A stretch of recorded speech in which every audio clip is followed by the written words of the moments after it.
والذين كفروا وكذبوا بآياتنا أولئك أصحاب النار هم فيها خالدون يا بني إسرائيل اذكروا نعمتي التي أنعمت عليكم فأوفوا بعهدي نعمتي التي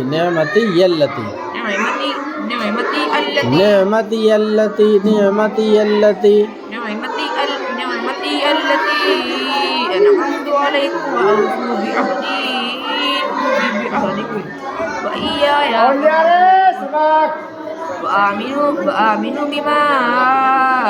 أنزلت مصدقا لما معكم ولا تكونوا أول كافر به ولا تشتروا بآياتي ثمنا قليلا وإياي فاتقون ولا تلبسوا الحق بالباطل وتكتموا